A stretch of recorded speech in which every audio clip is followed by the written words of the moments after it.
Okay, so today I am going to go through and show exactly what I would be doing for my close reading activity.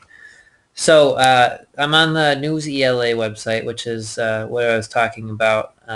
This website is pretty great. It shows or it has all kinds of articles.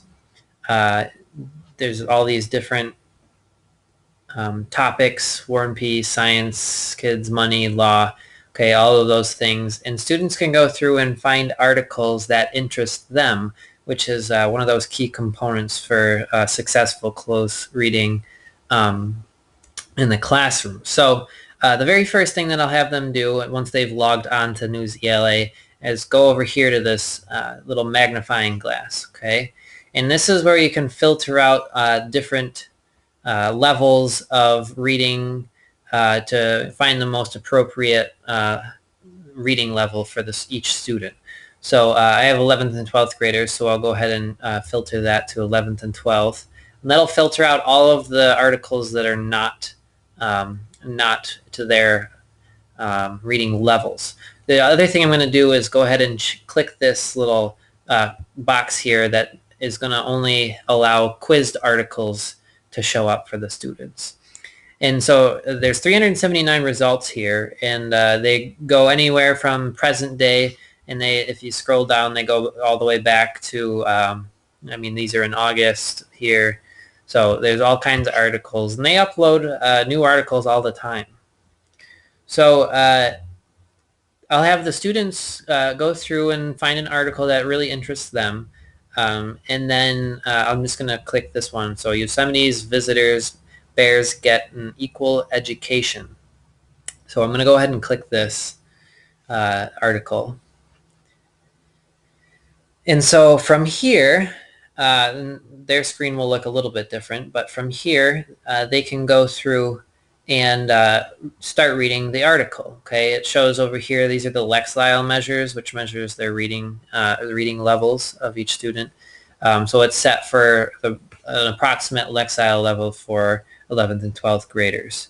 So they can go through and read through the article, and as they're going through, highlight important information. So maybe this line is important. So black bears broke into more than 600 cars searching for human food. So I'm going to go highlight that. And then if you notice this thing here pops up, this is the annotation markings for the built-in Digo extension for Chrome. So if you look up here in the top right-hand corner, you'll see the little D. That's the Digo extension. And it allows me to, or allows anybody to go through and you can highlight it, click that. And once you start annotating, this shows up at the top here, which you can change the highlighting color to blue. So now this is a different topic.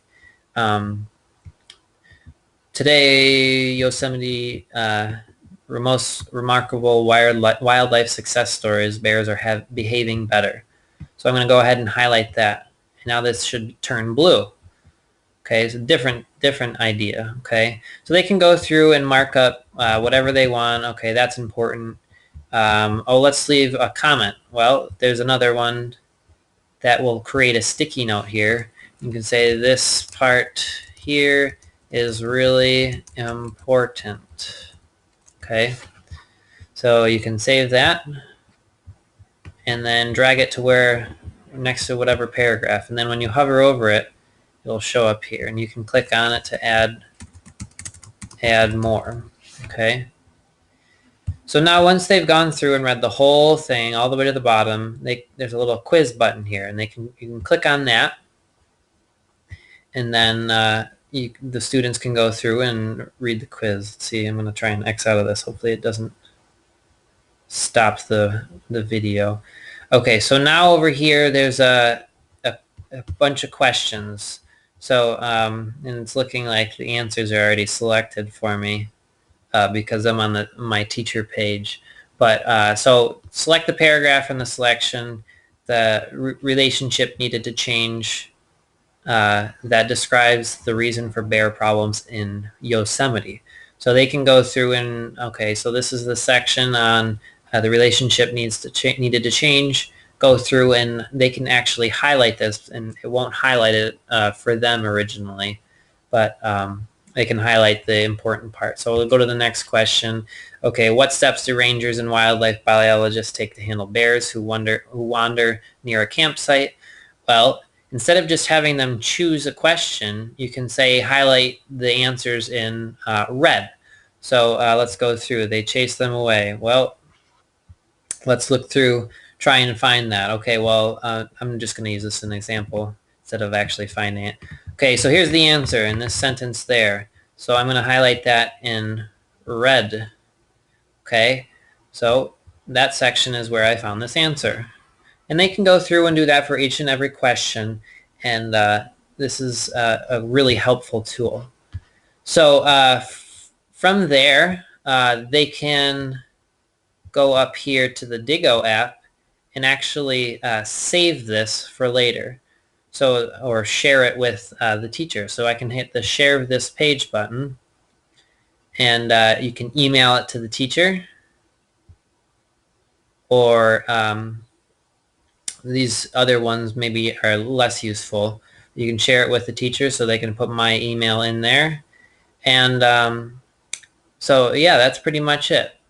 And also that if you hit the edit button, they can also save that to their actual Digo, their Digo library, which then they can share with me that way as well. So that's pretty much it. That's how I would go about using the both News ELA website and the Digo website to work together to create a closed reading activity.